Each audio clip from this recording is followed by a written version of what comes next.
мөлдірген ерін, сезбейсің рахат жүзіңді көріп, дуалауызда тіл көрмелгенін. Балқытты бойда саусағың сырғып, қараттан қарап қаусадым сұқтып, көзіңнен тұнық өзіңді көрдім. Мөлдірдің жүзбен кәусәрін сөнгіп, сымбатты жансыз ер оңақ екен, сеңсеңім болса сен орап өтем. Қаңтарда бұлай қыласаң, саған маусымда құдай не болады екен. Аңсары болған гүл көрмей далмын, сол кешке сәулем білгендей бардым.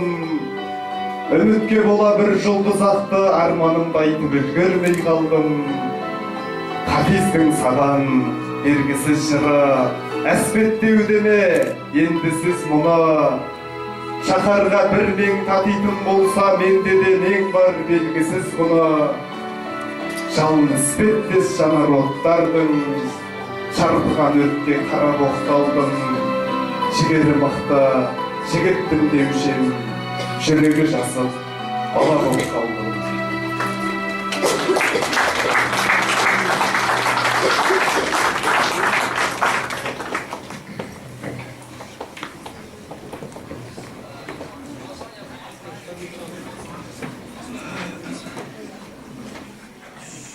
Тағы да қош келдіңіздер. Бүгінгідей қара шаңырақ мынау біздің сүйікті кітапханамыздың төрінде Бағдат Мүбәрактың «Ай көрдім, шолпан көрдім, айман көрдім» атты әдемі бір алтын күрек кітабының тұсаукесеріне жиналған қауым.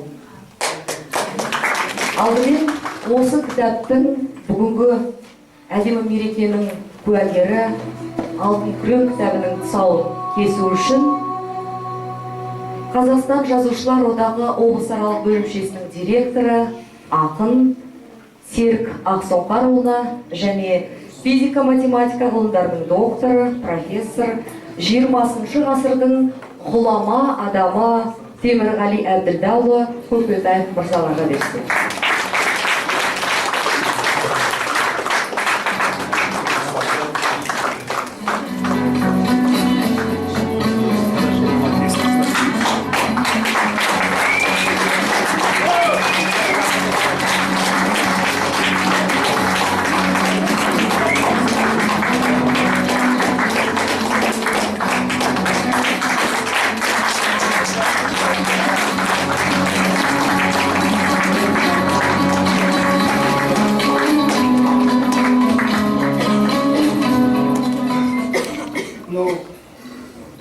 Менің мамандығымды бәріңіз білесіздер ме?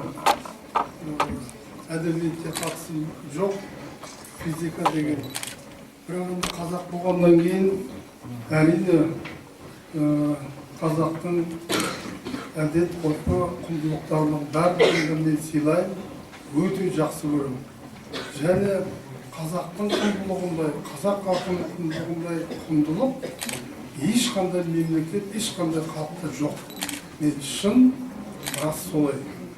Бұл менің ғана ойым емес, жалпы дүниежүзі халықтар солай дейді. Дүниежүзінде достарым бар, барлық мемлекеттерде солардың бәрі көбісі жаңағындай деп ойлайды.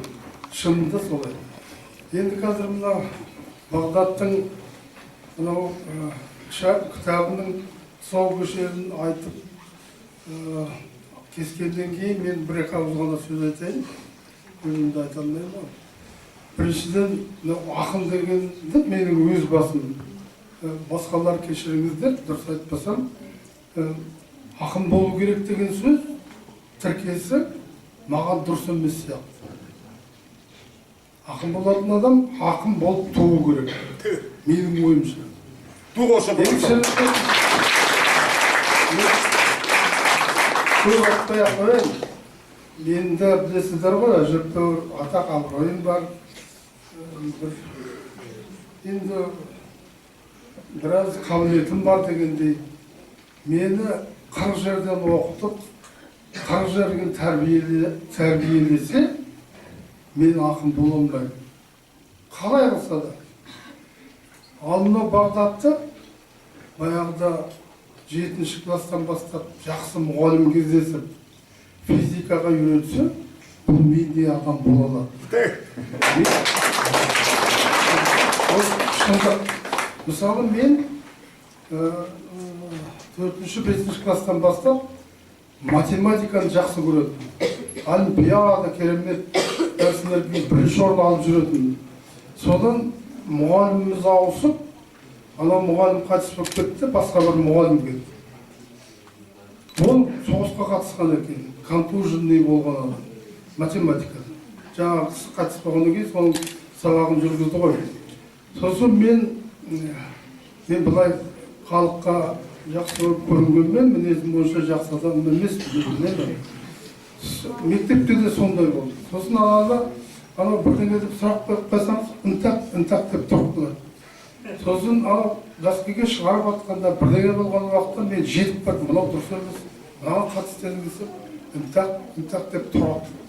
Соған қызығып сөйтем деп ақырында екеуміз ұрысып, мен физиканы тастап, 8 класста физикаға кетіп қалдым. Нормал деген бір жақсы мұғалім бар еді. Сонымен физик болдым. Мен тарихшыда орташа болатын едім. Мен, мысалы, қабілетім деген бар. Ал ақын, мен 40 жерден тәрбиелеп, 40 жерден оқыса да, ақын бола алмайды. Ақын бол, мен жаңағы ақын болу деген емес, бола алмайды, туады деп отырған сол, туған. Содан кейін енді қазір сіздердің барлықтарыңызды білесіздер, мен де ептеп қауарым бар. Мен қазір өлгендерді айтпай қояйын, қазір мен 3-4 қана ақынды білемін. Шын ақын. Қазақ халқының бәрі ақын. Бәрі өлең шығарады. Жас күнімізде қыздарға біз өлең шығардық. 1-2 ауыз. Қазір өлең шығарады барлығын. Біреуден көшіріп, жаттап айту көрді. Қазақтың бәрі ақын. Бірақ шын ақын қазір тірі жүргенде 1-2-3. Соның бірі менің қасымда тұрған. Өзің күдіктімен мен ақын емеспін. Сенбеймін. Шын, айналайын сен, кейін мына бір кітабымның тұсаукесерін осы шын ақынды қолыңнан алып тұрсын. Ертең Алла тағала саған да бақ беріп осындай ақын болатын болсаң, сол ойыңда жүретін болады. Екіншіден, ақын деген адам жынды... Ондай сөзді дұрыс емес шығар. Мынау пенде, біз сияқты пенделердің қалпына сыймайтын, өте жоғары тұратын, пенде деген ғұмға келмейтін адам болу керек. Шындығында да. Ол анау мынауды ойла, мынау бар, үміт бар, іштен ойламайтын, тек өзін ғана ойлайды. Өзінің ойы, оның ойы әрине бізден өте жоғары тұрады. Халықтың ақыншысы. Алла тағала соған сені жазсын деп тілеймін. Мен айтайын деп сөйтіп тұрған сөзім бәрін заманымыздың физигі деп кетті, сондықтан мен қайталап жатпаймын, бірақ Александр Блоктың бұл сөзі бар. Өлеңнің техникасын өлермендікпен меңгеріп алып, өлең жазудың әдіс-амалын біліп алғаннан кейін адам баласы қолында қалам тастау керек. Ол ақын емес, ол машықшыл. Ол ана етікті шекілді машықшыл іскер адам деген сөз. Ақын іскер болмау керек. Есенейді оқысаңыз, Есенейде бәрі туға асаған өлеңдер, Есенейде қолынан жасалған өлең жоқ. Ақын деген Есенейдей болу керек. Сосын саған ақын жөнінде айтып бар, маған өте күшті айтты, болмай қалған адам. Мысалы, ақын бұл, мына Бейсенбай Кенжебаев деген ұлы адам бар оқымысты. Мұхтар Мағауиннің ұстазы. Арымғали Нұрғалиев жас кезінде Бейсенбайдың алдына барыпты. Бұл Абай Жұмабекпесін ешкімге қарамай шығарып жіберген, Сәует кезінде шығарып жіберген, Абай Жұмабекпесін шығарып жіберген, редактор Қуаныш Жақыпбаев болған. Көрмеген жоқ, Бейсенбай мен Қуаныш Жақыпбаевты сол кезде Сәбит Бұқаров бастаған бестселлердің істемеген жоқ оларға. Оның бәрі қазір судың бетіне шығып жатыр, Тұрсын Жұртбаевтың кітабында бар. Сол айтыпты, Арымғали, керемет әдеби жігіт екенсің өзің. Сөйлесіп көрсең білімді жігіт екенсің, бірақ сонысы әдебиетке неге келдің деді. Жоқ қалауым сосын кеттім деді. Ой, жаным ай қателескер екенсің. Мынау әдебиет деген адам баласы жуйтын дүние емес екен бұл. Бұл әдебиеттің маңайында ылғи қарылған, соғылған, өсекші, оңбаған сұмырай, ауырдың үсті жеңіл астымен жүретін, бірін-бірі көріп айтқыштарға жүрген. Мен дүниеге қайта келсем әдебиетке келмес едім. Егер әрі де кішкене ойланып көрші, мүмкін басқа жаққа барасың деген.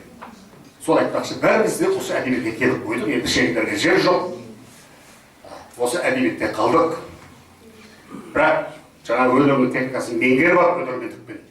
Өлең жаза беріп, өзінің ақыны деп ойлайтындар қателеседі. Олар қазір білмейді. Олар өйткені олардың төбесінде көз жоқ. Екі көзі бар, екі көзінің алдында ғана көреді. Ал ақынның төбесінде төбе көз болу керек. Алдында Алла, арқасында әруақ. Осы екеуінің ортасында алашы тұрған адам ғана ақын бола алады. Ақындықтың азабын тартқан адам ғана адам болады. Ақын бола алады. Ол Абай, ол Мағжан. Бұлардың өмірінің бәрі трагедия. Бұлардың ішінде ешқандай бақытты адам жоқ. Мына дүниені шайқап өтейін. Елдің көзді жақсы көріп көрінейін. Сұмырайдың тілін табайын деген адам өмір бақи ақын бола алмайды. Ақын болған адамдарды сіздер бәріңіз көзіңіз ашық адамсыздар. 37-ші емес кімнің екенін білесіздер. Мағжан қалы жау болып кеткен елдің бәрі қалы жау деген. Ақыл қалы жау болмады, халықтың ішінде осы Мағжан болып шықты. Алданбау керек. 20-ші ғасырдың адамы. Біздің алдымызда қазір әлеуметтік жүйе бар. Неше түрлі дүние бәрі алдымызда отыр. 37-ші жылдың адамдардың жартысы қараңғы болды. Мағжанның кім екенін білмеді. Сіздер біреулеріңіз керек, іштеріңізден бәрі біліп жүрдіңіз. Алданбауыңыздар бұл заманға. Мен жастарға айтып жүрмін, жастар отырмын. Сондықтан біз бүгін нағыз ақынның тұсаукесерін кесіп тұрмыз. Бағдат өмірі. Топырағы бір туған үшін өзіне деген өкпөрді көбеді. Өзін тіпті маңыма да жолатпаған өкпірі. Бірақ бәрібір шын ақыннан қашамайды екенсің. Сен қашқанмен бұдан қашу деген сөз поэзиядан қашумен бірдей маған. Қашайын деп қашамадым. Сенің тұсаукесер тойыңда өзім марал айтқан жек көріп, өзі бұрын маған ақыл айтса жыным келеді. Сол сияқты.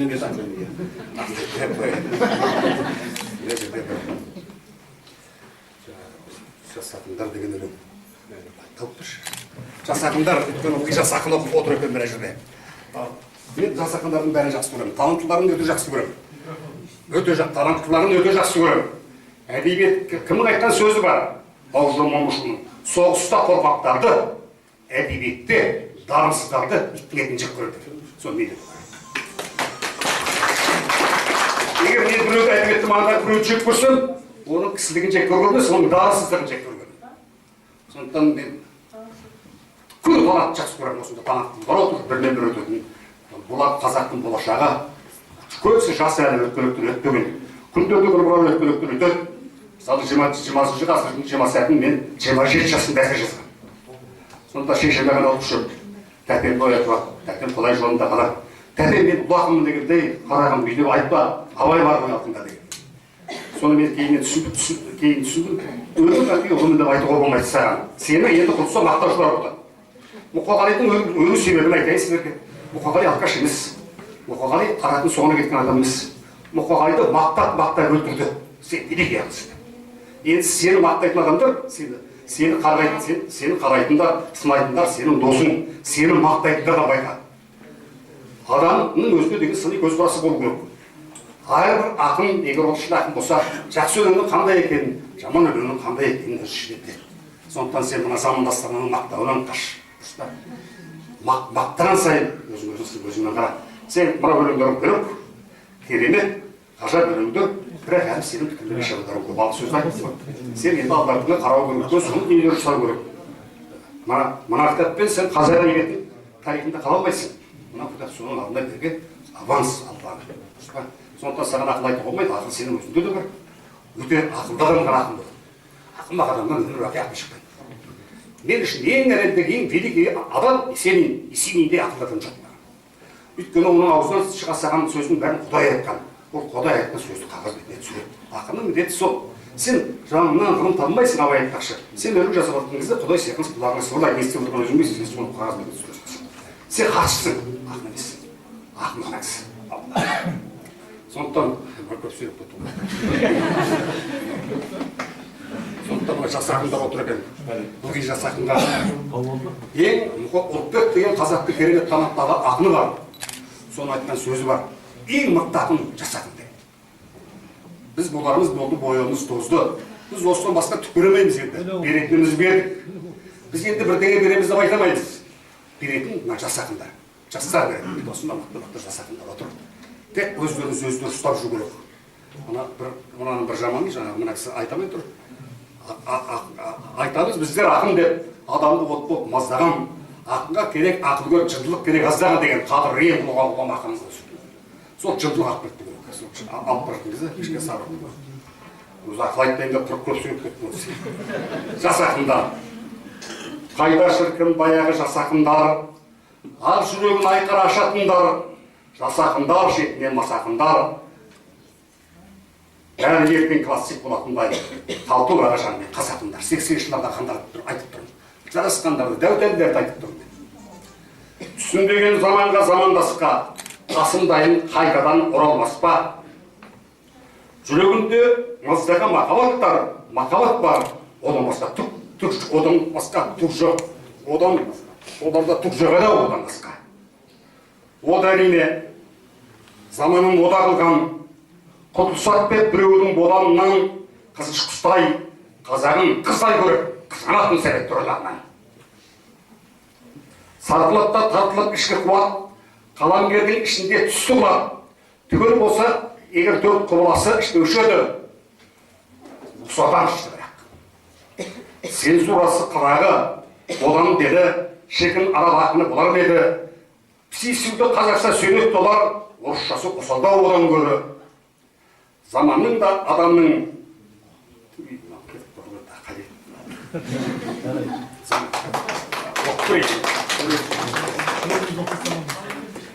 қазіргі ақындар комиссат ақыл емес деп тұрмайды. Аяғын өзім қара сумен айтсаң да, кішін поэзия қара сумен айтсаң да сөзді.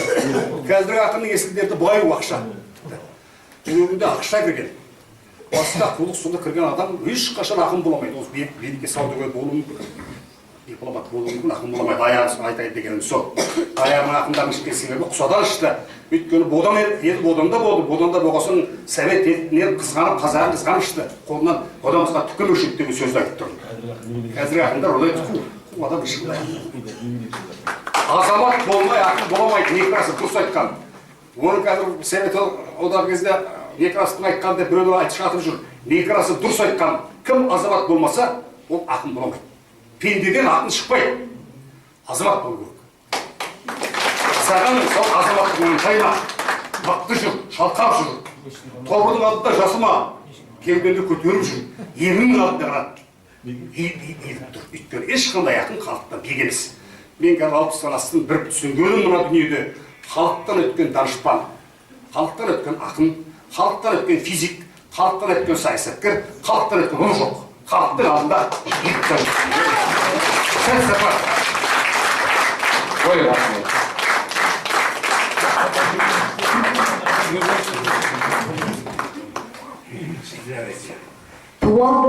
Туады әлі нағыз ақын бал мен у тамызатын, жесірдің айрылмас сырласы боп, жендеттің көзінен жас ағызатын. Туады әлі талай ақын, жыр сөздері жай болып атылғанда аспаннан оқылғанда, мылқауларға тіл бітіп, керең естіп, жанар пайда болады соқырларға деп. Мұқағали өзі тірісінде осындай бір оғланды күткен болар. Мен осы ақынды 26 жыл күтіп едім. Келді деген екен Серік Ақсұңқарұлы осы кітаптың алғы сөзінде. Бәке, кітаптың тұсауы кесілді, құтты болсын. Мына қалың жұрт сіздің жырыңызды күтіп отырған болар. Өлең оқып.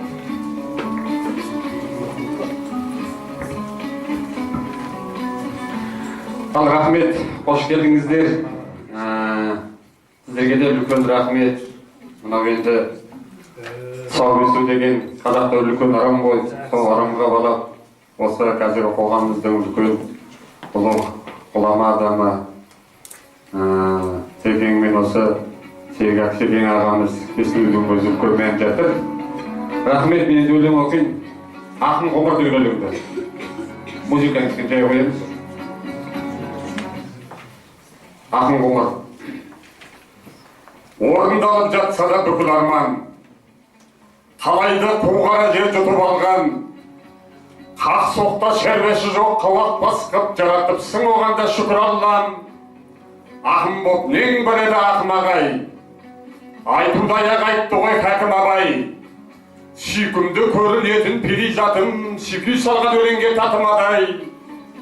Кеудемді күмбірлеткен қиялым боп, сұлуға кетуші еді қиялым көп. Үлбіріп өзі үзіліп түспесегер қыздарға аса менің зияным жоқ. Шайырды сойқан дейтін сорладан жүр, түсіне алмай кетеді-ау оңбаған бір. Ала құлақ айтайын күй көштірсе, анау мынау адамға қонбаған жыр. Бізге де жар болған ғой жалпы Құдай, әйтпесе асқақтайман арқы бұлай. Өзектегі болған соң өлең сондай, өзім қайда барамын жарқыным-ай. Маужырап құшағында барақ түннің, ойқастаған ойларды талап қылдым.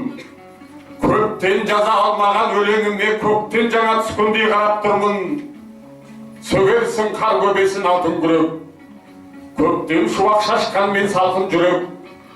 Қыз ғұмырдың қызығын көре алмаған түсіме неге сол бір марқұм күрен. Шындық деп суға баттық отқа күйдік, дегенмен жетпейді екен жоққа жүйрік. Сөзіміз өтпейді екен тірі жанға, көзіміз жеткенен соң ноқта кидік. Жылдарға жоқ базынам ғасыр көкпен, дүрия мағжанмен қасымды өткен. Жұрт сияқты жұлдызым сорғаламай, жарқ ете қап түсемін жасым боп мен. Болмаған соң ойға сақ сөйлемге абай, құлдилап бара жатым төмен қарай. Есі дұрыс адамға ұқсамаймын, осы менен шығады өлең қалай. Бүгінде көздер зағип құлақ қарып, соңға біз кімге жүрміз сұрақтарып. Қай пұшпаққа шығарат 5 күн жалған, құрығанда бермепті бір аптағып. Тағдырымды көрген соң ақылдаттай, маң-маң басып жүрсемші тақым қақпай. Қозғамай-ақ қоюым керек еді, қоз боп жатқан отымды лапылдатпай.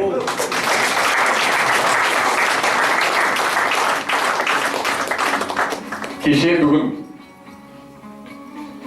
азуын айға білеген, мүйізі көк тіреген, мемлекет деп бағалайтын өз-өзін, отаныма арнайыншы бір өлең, тәуекелге бел байлап, тауқыметпен таланы көп ел дойлап.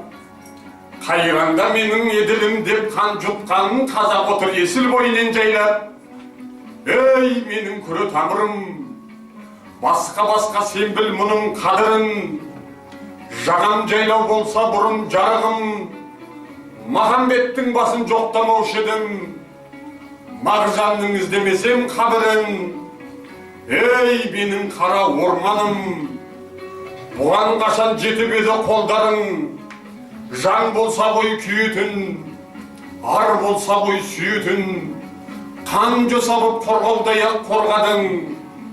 Бір атаның баласы, алтын тонның жағасы, кеше сенің қаһарыңнан қаймыққан, кесіп келе айдаһар боп от шашты. Ат жалмандар аю болды қарашы. Ұлан қайыр отаным ғой бұл менің, неге екенін білмедім. Неге ішінде жүрген дейміз түрменің, кермедегі тұлпардай, торға түскен сұңқардай. Неге сонша аянышты түрлерің?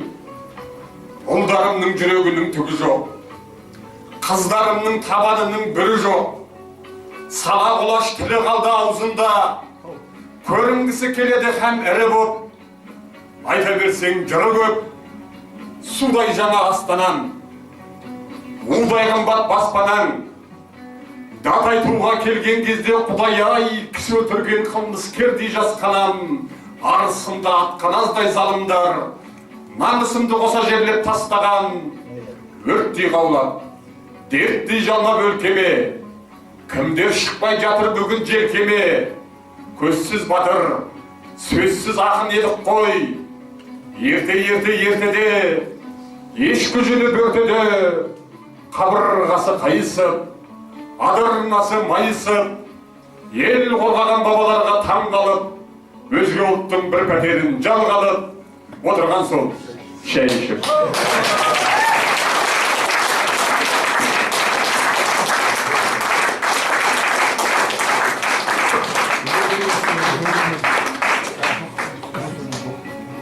Сізге құттықтау сөзін айтып, жаңа кітаптың тұсаукесуіне құттықтауын айта келген Қарағанды облыстық мәдениет, архив және құжаттама басқармасы басшысының орынбасары Нілдібаев Ерлан Мекежанұлы мырза келіп отыр екен.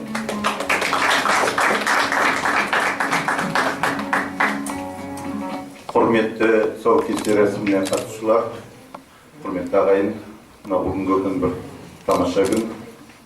Ақын жырлар күні деп білеміз. Қош келіпсіздер.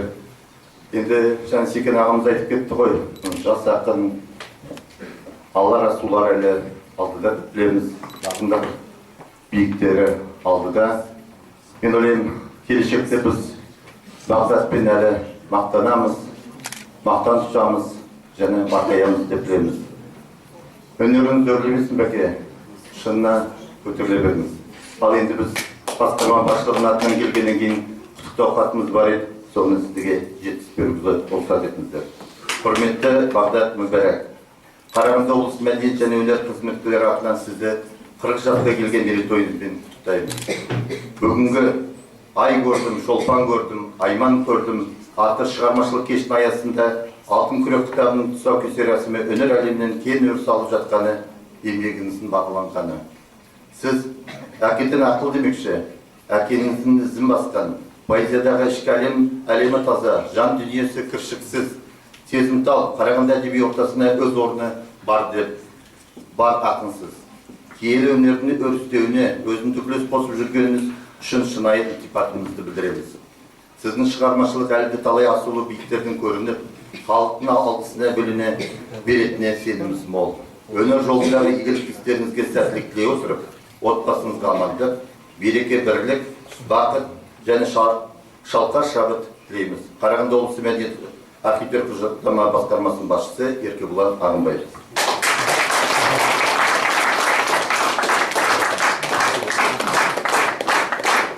Кезекті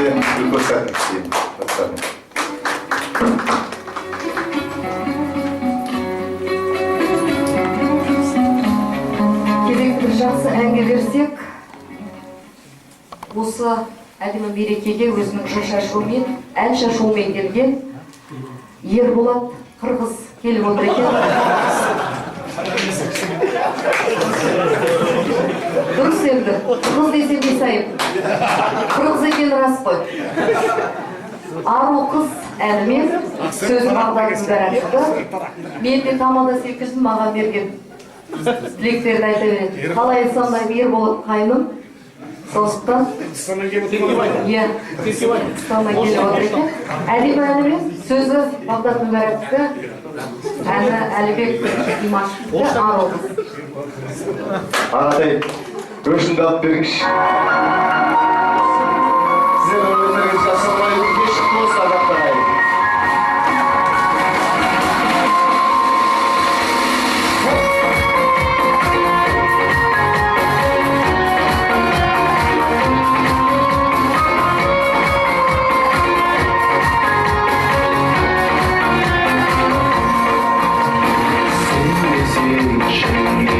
Sağ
Бүгінгі мынау кітабыңыздың тұсаукесеріне құттықтау айтамыз деп, кітап жайлы пікір айтамыз деп ағаларыңыз келіп отыр екен. Қойлыбай Асанов ағамызға, Жарылғап Жансай ағаларымызға сөз кезегін берсек.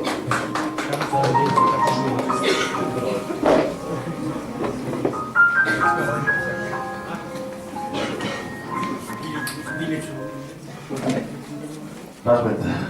Қадірлі жыр сүйер қауым, құрметті қонақтар, Бағдат бауырым, мынау шығып жатқан алтын күрек кітабым құтты болсын, тұсаукесері жасап жатсын. Өлеңдерімді оқып жүреміз, әлеуметтік желіден болсын, баспасөзден анда-санда оқып қаламыз. Мына кітап енді тиіп жатыр ғой. Бұл кітап туралы пікір айтылады, халықтың пікірі бар айтылды. Бүкіл Қазақстан деп айтсам, қазақ елі десем артық емес, өзімді ақын деп барлығы мойындайды. Қарашада айынан білем, бұл Бағдатты сұлу жезқазғаннан, кішкентай ғана Ақтоғайдан келген қара домалақ, сұңғақ бойлы бала еді. Мінекей жүгіріп жүреді, қолда домбырасын ұстап. Содан бері көз алдымызда Қарағандыға келді.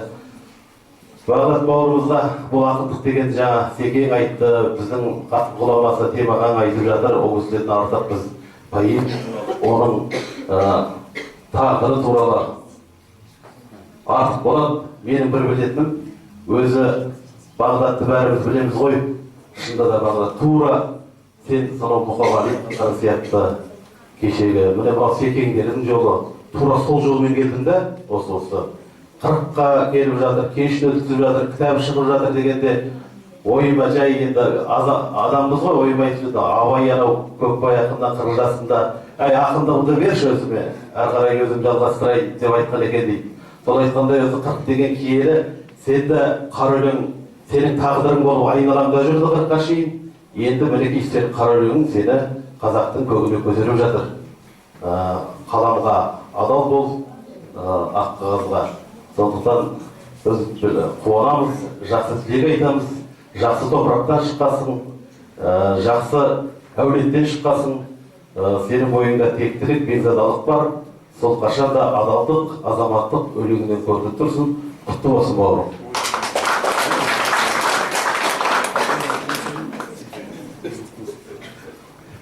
Ал кеш құтты болсын. Елдің аузында мындай аңыз бар ғой. Bir padişah uvezini şakır var, olsun bizim padişahlıkta hiç yakın var dedi. Yüzde yakın var dedi. Padişah dedi, sonun işi yakın dese, sizden avroy bedelinizde cırlap bereladı, sonun iyili yakın av dedi. Endişe yüzünde zindana tasla dedi. Sosun 2-3 aydan keyin padişah uvezirine sıraydı, ne olup жатыр akındarım dese. Sonun 90'ı mına kapasqa şıdamay, mınандай сұмдыққа шыдамай, ауыр тұрмысқа шыдамай жазуын қойып кетті, оны болса әлі жазып жатыр деп айтады дейді. Ендеше сол оның шығарып алды, барлығына зәулім сарай сап берді. Бүкіл жағдайын жаса деп, зәулім сарайлар соғылады, бүкіл мына тұрмыстық жағдай жасалынады. Сосын 2-3 айдан кейін тағы сұрайды дейді патша. Нешеуі жазып жатыр десе, осындай аспаннан түскен байлыққа бас айналып, 7-еуі жазбай кетті, ана 3-еуі әлі жазып жатыр деп айтады. Сол мінекей өзі мына поэт в России больше, чем поэт дейді ме, орыстар? Евтушенко, сол мына өзі бізге ақын деген айрықша жақын адам.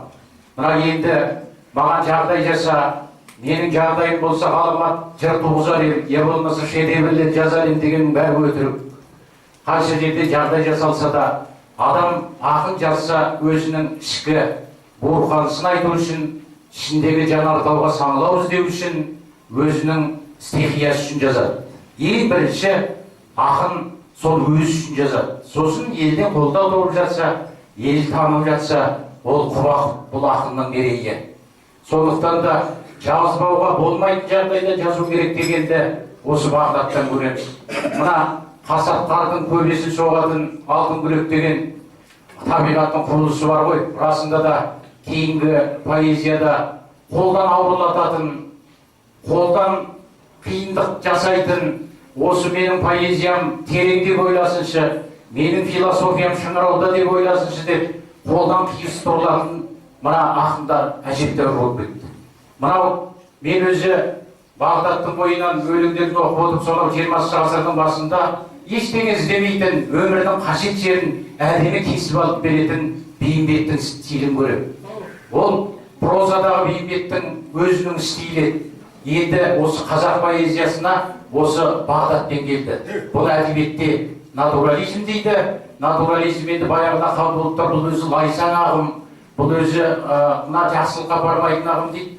Енді ол да кезінде айтылып қалған бір әйтпесе натурализм дегеніміз өзі шынайы болмысты сол қалпында ақындық жүрекпен бере білу. Образдар іздеп, жеті қақ көкке көтеріліп, жеті мына қабат жердің астына түспейді, өмірде не бар, соны кесетін жерден кесіп алып беретін Бағдаттың поэзиясы жасай берсін.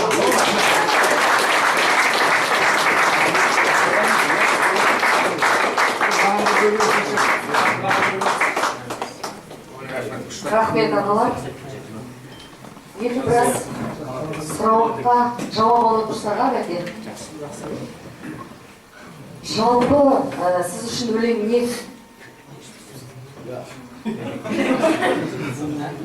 Қызық сұрақ екен. Өлең дегенде мен енді өлеңмен жауап берейінші соған. Автопортрет деген өлең бар.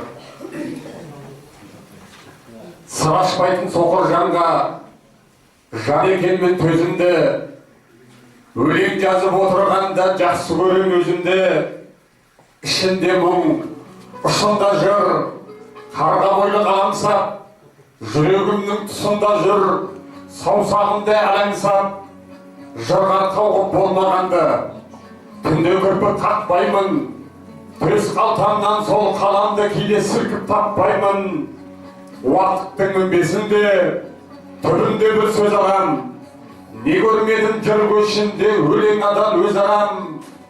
Жан тәнімнің жақұтыдай, кеудемдегі арнамыз, бір өлеңнің бақытынай бірнеше күн алданыш.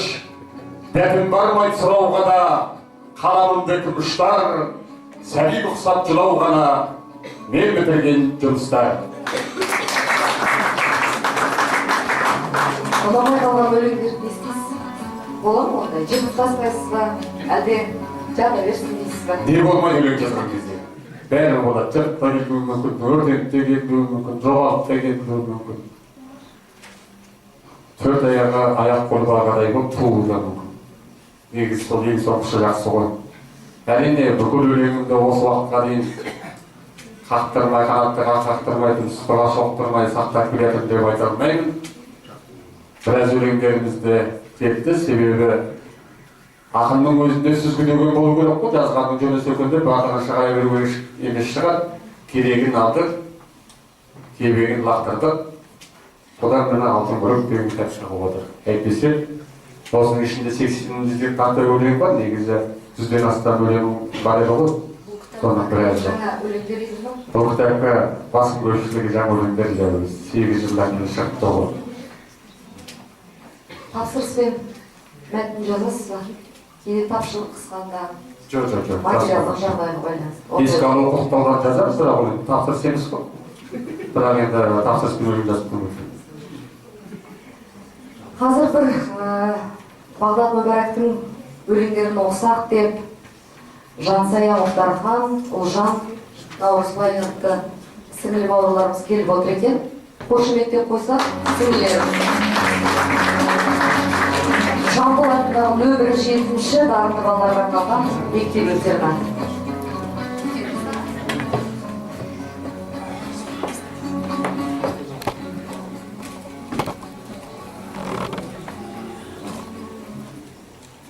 Бағдат Мүбәрак тағдыр. Қасымның әні, Қасымның жыры, арманда кеткен асылдың ұлы. Дауылдан кейін қояма дебем, дауасыз екен ғасырдың мұлы.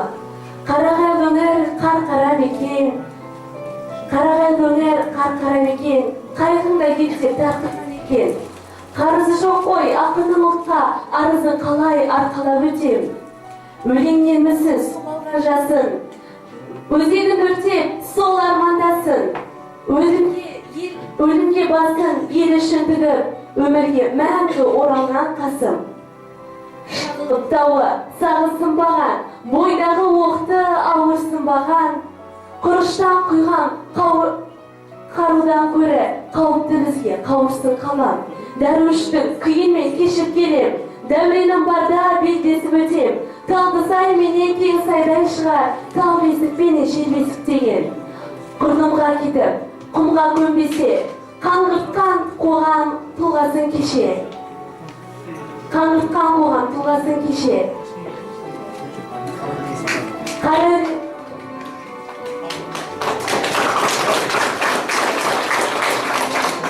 Балқаш. Серілі құрып сауыққан мекен, алаңда алаңбаған шыр. Көресінімді зауыттан көрем, әйтпесе менің қалам бол. Желім аямыкен, абадан жырау, талмасын айтпат тек төлең, желпіліп өскен қаладан мұнау, жетіскеннен кетпеген. Мұжаңнан шыққан, жаңбырсыз бол, көшірмесіндей тамұқтың, аққудың бәрін тағдырсыз қылып, жаратпағаның жаңа ұқтым. Ажары тайып, солған гүл жылап, ғазалма көршау шыдап, өзімше күткен сол жаңбыр, бірақ көзімнен шықты тамшылап. Меселім қайтып, мысым басылды, бас кежіп қайда беземін. Көкше теңізім құсын жасырды, көкшетау жақта сенемін. Бөктерде емес, көкте гүлдеген, шынарға біздей қайыр бар. Шапанға сыймай шап кеткеніменен, шаһарға сыймас шайыр бар. Сорпадай қылып, сорыңды ішкенде, қайғыға мен де ұлғайтам. Көңіл айтармын, жолым түскенде, көліңе айтам ба, кімге айтам?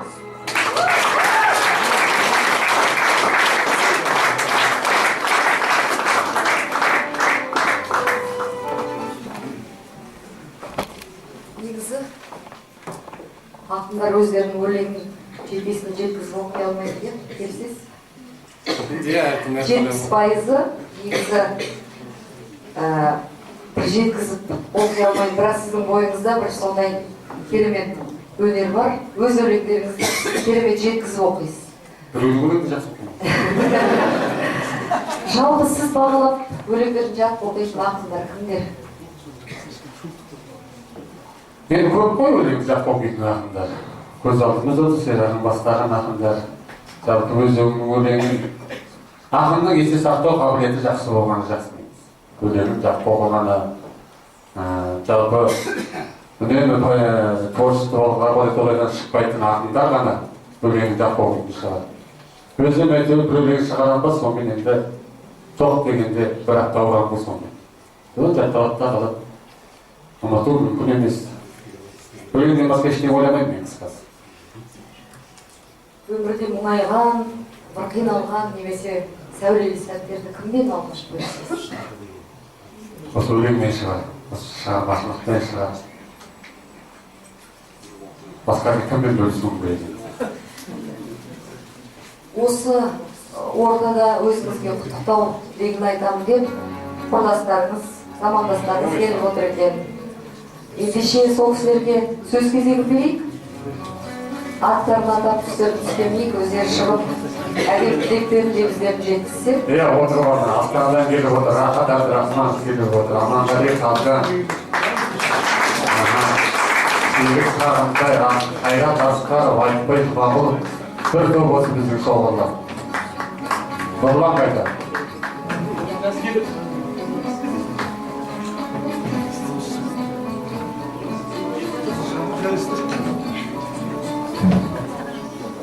Замандастар бар, современники.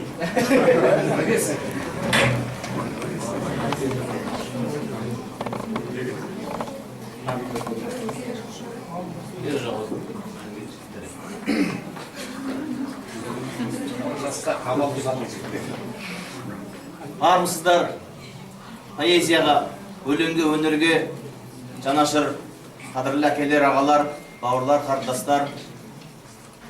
мен ақынмын деп көкірегін соғып, көкірегін қотырғып алған ақындар көп. Оның ішінен біздің Бағдат Мүбәрак одан ада, одан аулақ, өзегінде қашан көрсең өлеңнің өрті лапылдап жататын қазақ поэзиясында өзінің орны бар. Қазақ поэзиясының 12 қанат аңғардасына айқара ашып, қазақ поэзиясының төрінде тұрған Бағдаттың өлеңі өрісті болсын.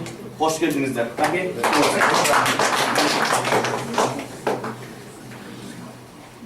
Бүгінгі осы Бағдат досымыздың жыр кеші бәрімізге құтты болсын. Бағдатты жаңа ағаларымыз айтты, барлық қазақ баласы жақсы көреді. Өткенде ғана Астанада ақындардың басы құралған еді, жазба ақындар, айтыскер ақындар. Сондағы Қызылорданың қазіргі айтыстың ең басында жүрген Мұхтар Ниязов, қазіргі жас ақындардың ішінде әсіресе мен Бағдаттың өлеңін жан жүрегіммен жақсы көрем. Бағдаттың өлеңдерін оқығанда өзімнің қазақы болмысымды, қазақы жан дүниемді көрем деді. Соның өзі біз үшін мұны тілеген куә, қасымызда үлкен біз марқайып қалдық. Жаңа Жансая да жақсы айтты, Бағдаттың өлеңін елдің бәрі жақсы көреді. Барлығы оқиды, өйткені тап-таза, мөп-мөлдір қазақтың жанынан шыққан, қазақтың жүрегіне жететін өлеңдер. Әрқашан қазақпен мәңгі жасай берсін.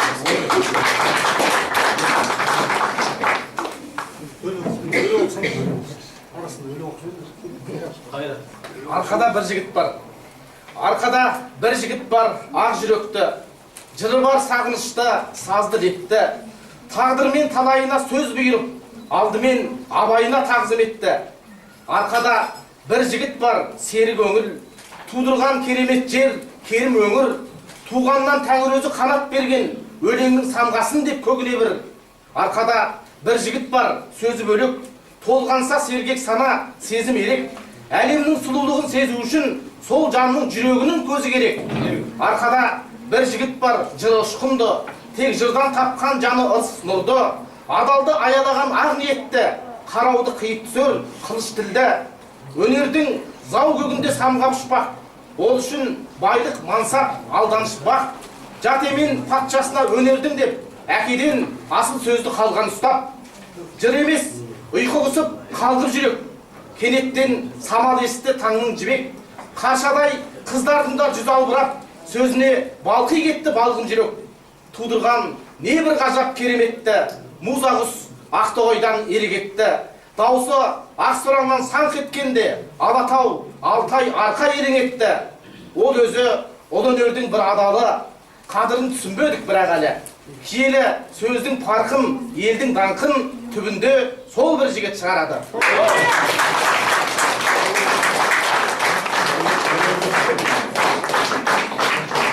Армысыздар, құрметті қонақтар, міне бүгін тамаша Бағдат досымыздың ағамыздың Алтын күрек кітабының тұсаукесері болып жатыр. Өте қуаныштымыз. Мына ағаларымыз айтып жатыр, ағаларымыздан асып айта алмаймыз.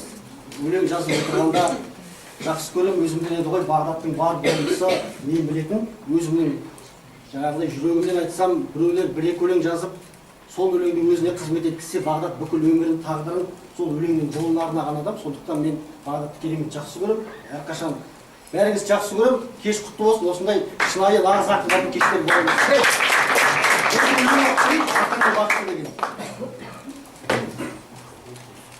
Бақытты боп жазасыз аға қашан деп сұрады бір ару бағанасан. Көңіл деген негізі жаман емес, көз ілмеген түндерді санамасам. Арпалысып сан түрлі көш санамда, босып жүрмін десем де бос ғаламда. Тағдырымда соншалық ауыр емес, жүректегі жүгімді қоспағанда, жан емеспін суықта шынықпаған. Жүз айналып соғады үміт маған. Дұшпандарым лақтырған тастарды алып тау көбейіп үстіне шығып барам. Тұрмаса да жайқалып жасыл бағы, бақыт құсы іздеп жүр басымда әлі. Аяғымнан пенделер шалған сайын, періштелер көбейді қасымдағы. Болғанымен көңілге сазыңғайлы, бәрі кезек өмірде әзіл қайғы. Әділетсіз әлемнің дәмін көрмей, нағыз өлең ешқашан жазылмайды. Алла берген үлкен сый амандығым, от сезіммен көремін ғалам нұрын. Жүрегімді қағазға көшіре алсам, одан артық бақыт жоқ маған күнім.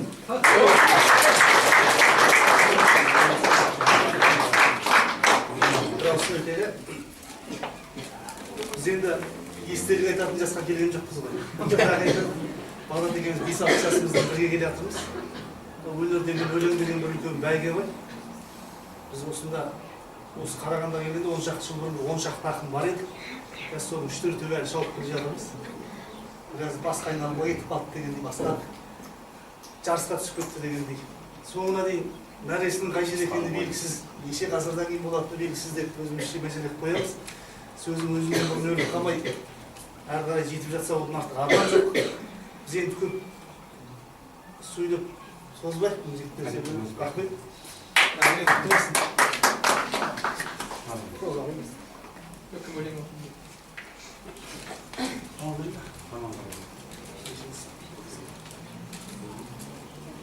Аманғали Қалжанов деген ақын.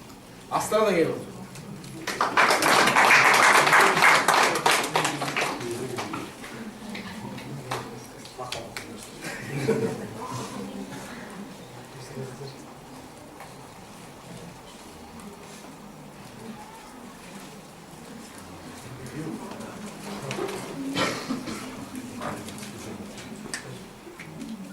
Арзақты ағай, бүгін поэзия мерекесі ақын болып өтті болсын.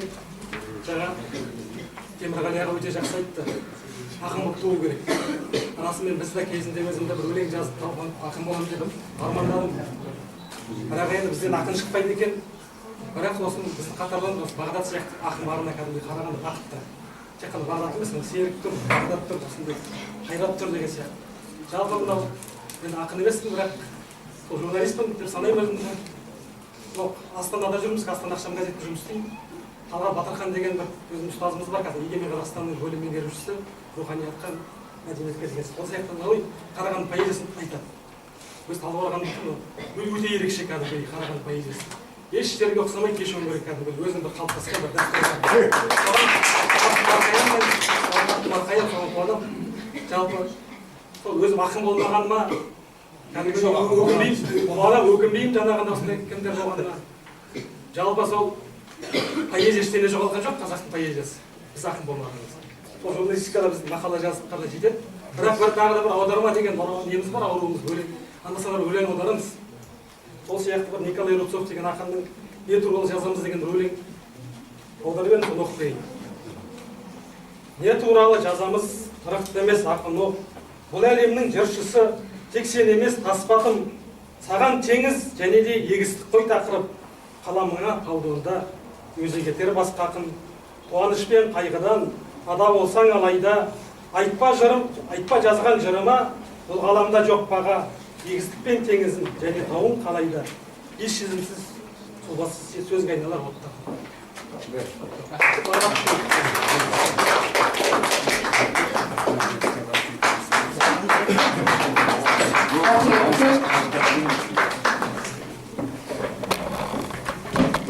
Тағы да жаңағы өзіміз қалжыңдап қырғыз деп атап жүрген Нұрболат бауырымызға бір кезек берейік. Қызыларай Исмалов деген әнді әкеліп отыр екен, әнші шұғып, әні де сөзі де Бағдат Мүбәрәктікі.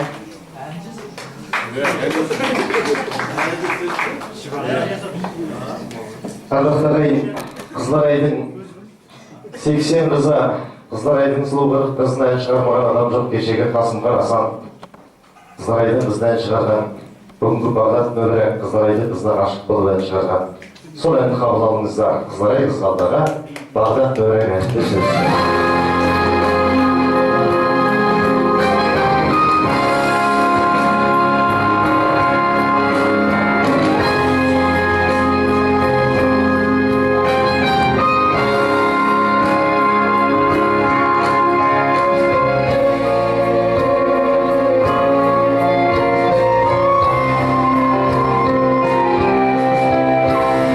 Sarmaşık bir jыл болған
көңіл күйіңіз қалай? Тамаша болды. Онда тағы да жырға кезіп берейік, ә? Дұға деген өлеңді оқып дейін.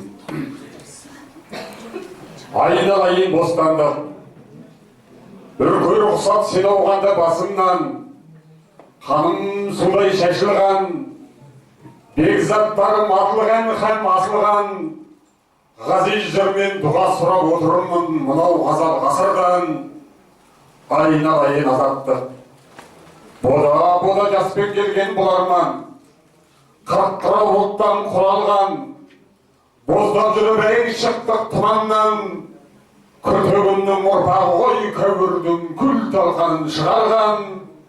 Айналайын еркіндік, тек сақтамай өткен күнді кешірдім, бақ бауын шешілдің, күн астында армансыз бір көсілдім, жаһан жұртын аузым әлі қаратан жағасында есілдің.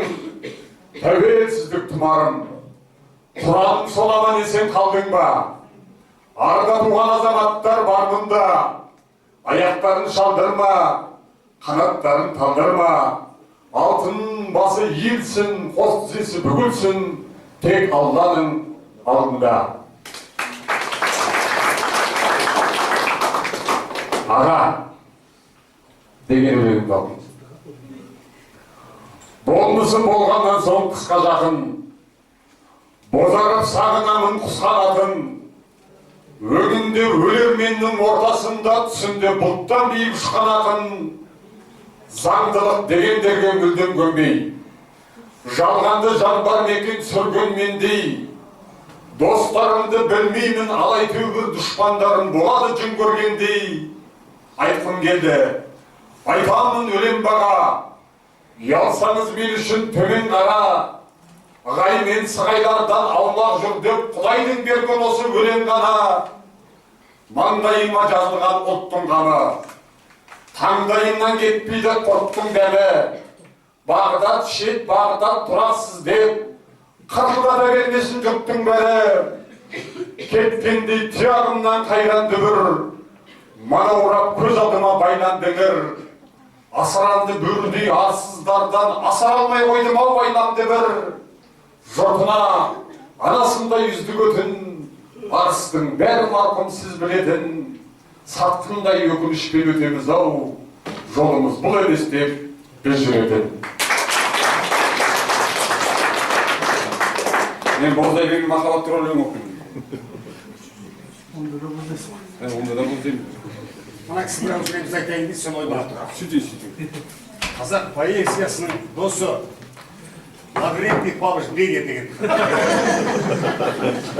Серік Ақсұңқар қалжыңдай береді ғой. Менің негізгі қызметім заңгер, сот полиция. Мен сөйлейін деп сөйлеуге мәжбүр болып тұрмын, себебі жаңа Арыстанадан келген журналист жігіттің айтқанына жаңағы мен ақын емеспін, бірақ аудармамен айналысам деді.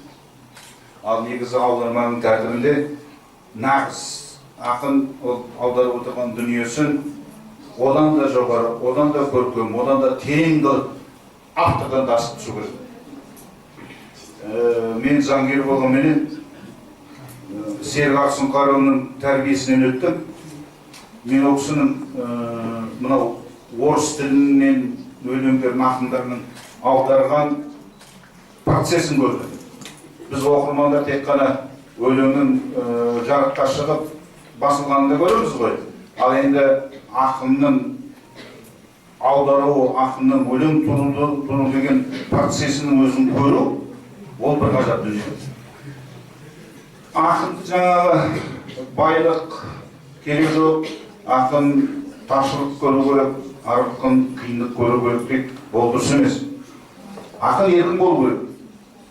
Абай неге Абай болды? Себебі Абайдың артында Құнанбай тұрды, қасында бауыры Оспан тұрды.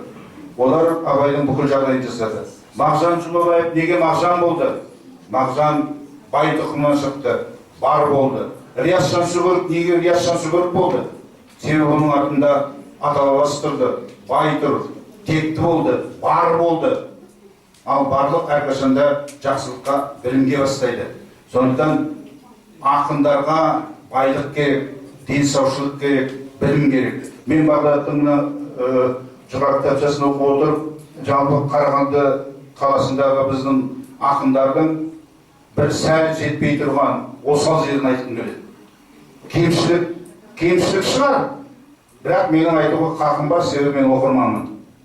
Біздің көп ақындарда білім жетпейді. Ақынға оқу керек жоқ деп санайды, оқу керек жоқ деп санайды. Жоқ, ол қателік. Ақынға білім керек. Ақын енді сол білімді қалай алады? Ақын білімді өзінің өткен бұрынғы басқа елдердің, басқа ғасырлардың ақындарының шығармаларын оқып, аудару арқылы білім алады. Нағыз ақын Шекспирмен, Гетемен, Гейнемен бәсекеге түсу керек. Шиллермен бәсекеге түсу керек. Солардың өлеңдерін аударғанда соларға асып түсу керек. Біздің жігіттер, ақындар, сіздерге жетпей жатырған осы. Осал тұстарымыз да осы. Тек қана таза талантпенен шығам демеңіздер. Мүмкін Қарағандының телефондарына шығасыздар. Одан аса алмайсыздар. Себебі білім керек, білік керек. Ол үшін оқу керек, ол үшін байлық керек. Кітап деген дүние ол қымбат. Білім деген құрбосынан қолдан болса келмейді. Сондықтан бізге ақындарға ақын боламын ау, осы әдебиетке келемін ау, қолыма қалам алам деген адамдарға айтарымыз: бай болыңыздар, бар болыңыздар, мықты болыңыздар, кітап оқыңыздар. Міне, ең бір жақсы дүние ақындардың бірнеше осында кездесулер өтті кітапханада. Абай айтқан артық ғылым кітапта деп. Сондықтан ақындарға айтатынымыз: кітапханаға келіңіздер, кітап оқыңыздар, қараңыздар, ізденіңіздер. Ақын деген, ақындық деген ол жастыққа қарамайды, қызметке қарамайды, мансапқа қарамайды. Ақындық деген ол Алла Тағаланың Құдай берген қабілеті, қасиеті. Ол әрбір адамның бойында, тек қана біздің қазақтың ғана бойында емес, әрбір ұлттың, әрбір ұлыстың адамына берілген қасиет. Сол қасиетті енді жоғалтып алмас үшін, басқа бір деңгейге көтеру үшін мен Бағдатқа ұсыныс жасар едім. Кітап оқу керек. Бұрынғы өткен үлкен ақындардың өлеңдерін оқып аудару керек. Себебі егер әрбір сөз, әрбір ақынның бұрынғы өткен өлеңдеріне үңіліп қарай беретін болсаңыз, сіз одан білім аласыз, ләззат аласыз. Тек қана өзіңді оқып, өзіңнің ғана шектеліп қалуға болмайды. Ал егер біз шектеліп, өзіміз осы қарағандылық ақындар өзіміздің қазақ берген, ата-бабамыз берген қасиетпен қалсақ, ол дұрыс болмайды. Ол бізге Алла Тағала Құдай берген, ата-ана берген қасиет. Ал енді оны шыңдау үшін еңбек керек, білім керек. Сондықтан Бағдат, сен айналайын, ақындарды оқы, ақындарды аудар. Үйтпесең адам болмайсың. Мен естелік қосамын. Шекспир қосты. Шекспир өлең оқишы. Махаббат бар, уақытта өтіп бара жатыр.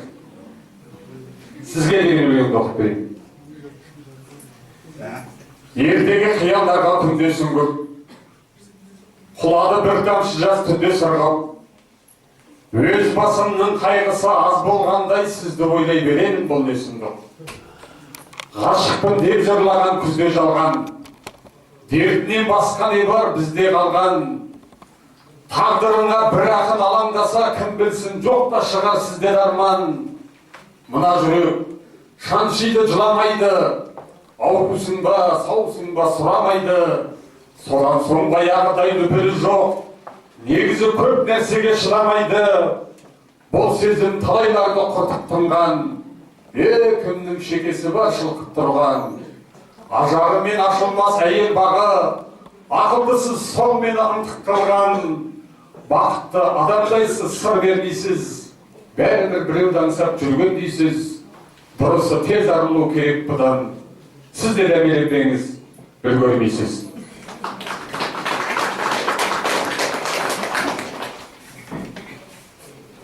Амалғанша армандас, біздің үміт бір үзілсе жалғанбас. Қара жерді түбі қаққа бөледі, ғашықтардың жанарынан тамған жас.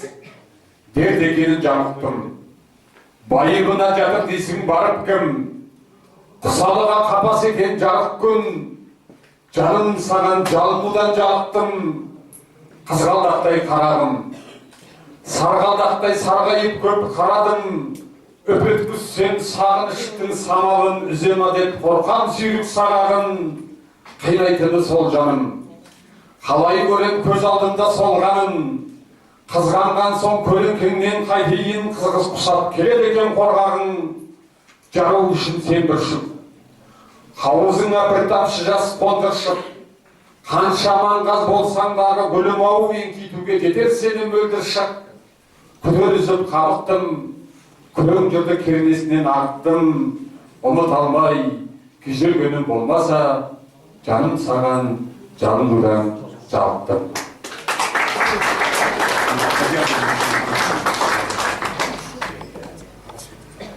Араларыңызда ақынға қояр сауалдарыңыз болса мархабат, келіп микрофонды қоюларыңызға болады. Осы жерде бір күйші бала келіп отыр екен, Мадияр Сүлейменов. Шақырсақ ортаға қошеметтер.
Батырлар ай кеуделерін оқтескен, ята ертең елде дейді мен жайлы.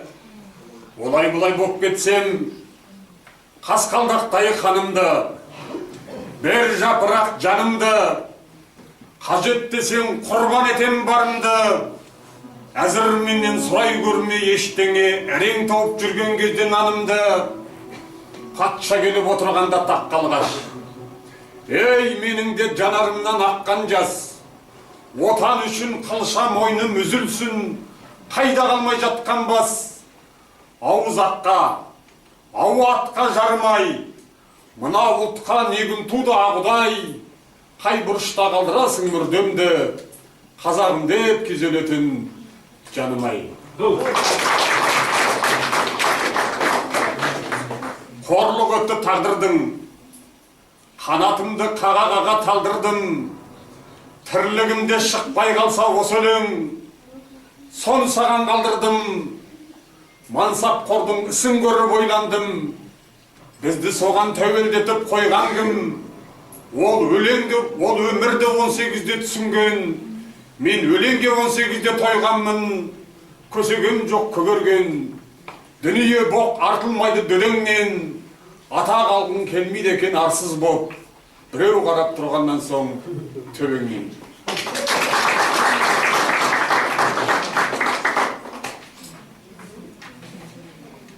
Көш,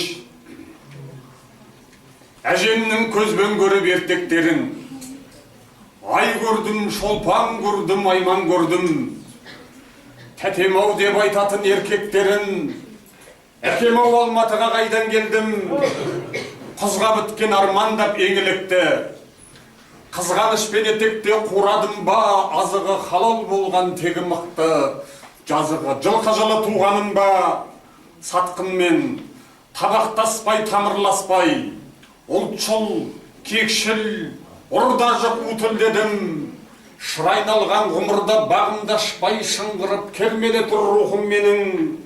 Елемесе, егер де елесеңдер, ойламаңдар тым ерке өскен ұлау, арқаның бөлтірігі демесеңдер, арқардың қатысы жоқ көшке мынау.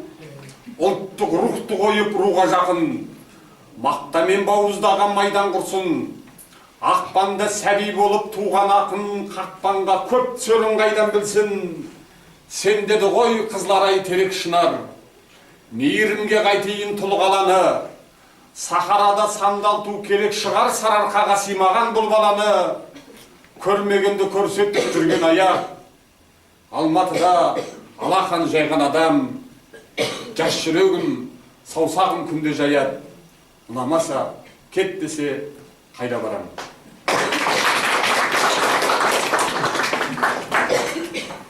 Сізге тағы бір ән шашуы келіп отырған Аманғали Ахметжан деген бауырымызға кезек берсек. Аман келді, Ахметжан. Аман. Сіздердің құрметтеріңізге Қонысбай Әбіловтің бала махаббатын орындап берейін. Шамам жеткенше қабыл алыңыздар.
Balası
дебін қатқан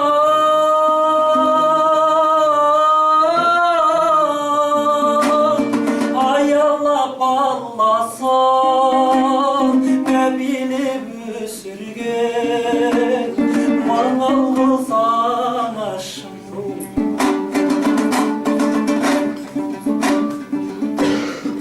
адамзат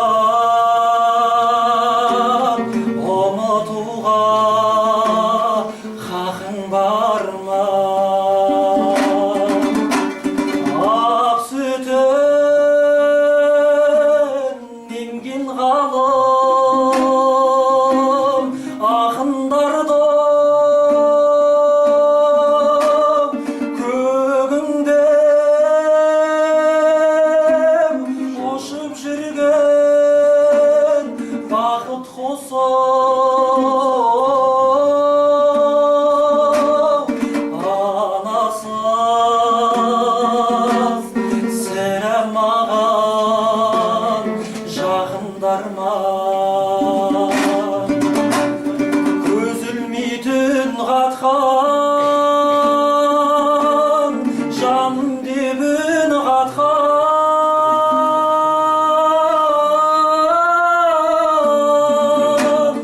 аялап алласын мәпелеп өсірген маңалғыз анашым маңалғыз анашым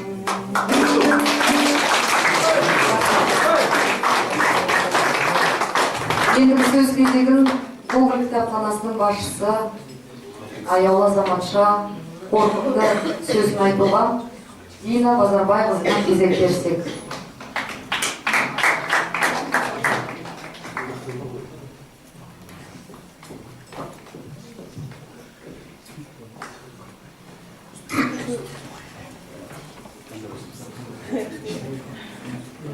Қайырлы күн, құрметті біздің оқырмандарымыз, құрметті жұртсүйер қауым. Міне бүгін бірнеше күннен бері, бірнеше аптадан бері десек болады, жүгіріп осы ерекше кешті ерекше форматта өткізіп, ерекше адамдармен кездесу өткізсек деген ойымыздағы бір ісіміз жүзеге асты. Аллаға мыңда бір шүкір айтам. Себебі бұл күн шыны керек осы Гоголь атындағы облыстық кітапхана қызметкерлерінің былтырдан бергі ойында жүрген үлкен бір шарасы еді. Себебі бұл кітапханада Жылжауқат поэзия клубы жұмыс жасайтын, өздеріңіз білесіздер. Поэзияны өздері ғана жазып қана қоймай, сол поэзияға жаны құмар жастардың қарасын кеңейте берсек деген оймен осындай игі шараларды осы поэзия клубының жастары қолға алып, өздері осыны ұйымдастырып жатады. Сондықтан да сіздерге ең бірінші осы ерекше кешті ерекше ақынмен өткізген барша жылжауқарлықтарға үлкен алғысымды білдіремін. Сонымен бірге өзімнің әрине кітапхана қызметкерлеріне. Бәкеңнің негізгі туған күні ақпан айында, шатыспасам ақпанның 17-ші ақпан күні. Бұл кісінің мерейтойы болып өтті. Мерейтойын өзінің туған жері Ақтоғай ауданында ерекше шарамен қарсы алып өткізіп, осы мынау алтын күрек кітабының үлкен форматта тұсаукесерінің сол жерде өзінің туған елінде жасап келген болатын. Бұл да бір шыны керек жастарға үлгі болатын дүние. Кейбір ақындар, жазушылар болады. Мен үлкен сахнада, үлкен деңгейде басшылармен, үлкен ағалармен ғана сахнадан кітабын тұсауын кесіп, мерейтойын атап өтем деп жатады. Астанада, Алматыда деп. Шыны керек, бірақ дегенмен де бұл кісінің рухани дүниесінің байлығын осыдан көруге болады.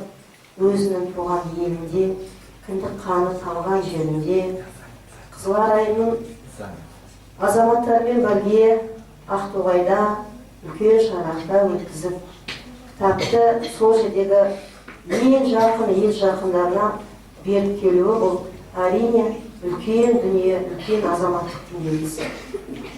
Одан кейін біздің бір ауыз сөзімізді жерге тастамай, кітапханашылар, жаужаухарлықтар атынан ұсыныс жасаған кезде шынымен кітапханада өту керек. Себебі кітапхана нағыз кітаптың киелі ордасы болып табылады. Мен ойымша, енді мен кітапханашы ретінде әрине ойлап пайымдаймын. Кез келген кітап жарық шыққаннан кейін өзінің жолын тауып, оқырман жүрегінен орын алып жатса, бұл кітапханашының еңбегінің еселенген деп білемін. Сондықтан да бұл кісі одан кейін облыстық деңгейде үлкен сахнада емес, киелі қара шаңырақта кітапханада өткізуге бізде осыған ынтыққаны, бұл тағы да бұл кісінің ерекше азаматтық қырын көрсетеді. Сондықтан да сізге үлкен алғысымды білдіремін. Алтын күрек енді көріп отырғандай, өздеріңіз білетін шығарсыздар, егемен Қазақстанға да біздің мирасымыздың жазғаны бар. Көптеген әлеуметтік желіде де, телеарналардан да айтылып жатыр. Бұл кітаптың ерекшелігі, бұл кітаптың құндылығы міне бүгінде оқырманға жол тапып жатыр Қарағандыда. Мен ойлаймын, бұл кітап бүгіннен кейін оқырманның саны көбейте түседі. Ал кітабын жарыққа шығарған кез келген авторға бұдан артық бақыт жоқ деп ойлаймын. Сондықтан да сіздің осы кітаптың ішінде жазылған, жүрегіңізден шыққан әрбір өлеңіңіз келесі оқырман жүрегіне ізін тауып, сол оқырман жүрегінен орнын тауып жатса екен деп тілеймін. Бүгінгі барша ақ тілек білдірген азаматтарымызға, ағаларымызға үлкен алғыс айтамын. Осы жерде осы кештің ерекше форматта өтуіне үлкен үлес қосқан Эльмира Сайлауқызы Жаужаухар поэзия клубының мүшесі, сізге үлкен алғысымызды білдіреміз.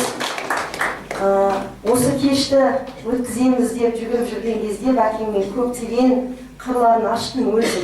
Ол кісінің ақын екенін білемін, біздің кітапханада оқырман ретінде де білемін. Әрбір кеште қол қалт етсе, Қарағандыға келіп жатса, енді бұрын уақытта Қарағанды жұмыс істеген кезде бізге келіп жүреді. Бірақ дегенмен де осы жолы соншалықты бұл кісінің қарапайымдылығын енді ғана біліп шынымен. Сыпайылығын, қарапайымдылығын осы қалпыңыздан танпаңыз. Бұл кеште неліктен мынау баннер тұр деп ойлаған шығарсыздар, неліктен? Иә, халықтың бәрі ойлайтын шығар, заказ беріп жасатуға да болады ғой деп. Бірақ мынаны біздің жаңағы Эльмира ханымның өзінің достары, Жаужаухар поэзия клубының мүшелері түнімен қолдан салып, бұл да бәкеңнің бір болмысы деп білеміз. Неден көбірек шабыттанасыз десе, қыздан шабыттанам. Әдемі сұлу арудан шабыттанам дейді. Міне сондықтан да біз ай көрдім, шолпан көрдім, айман көрдім деп бірлесіп таңдап алған атаумен арнайы осы қолдан жасалған ерекше баннер, бұл да кештің бір ерекшелігі деп білемін, арнайы жасалған болатын. Сондықтан да мен ойлаймын, бүгінгі кеш Индира ханымның үлесімен осы ақынымыздың болмысын аша түсті деп келісесіздер ме?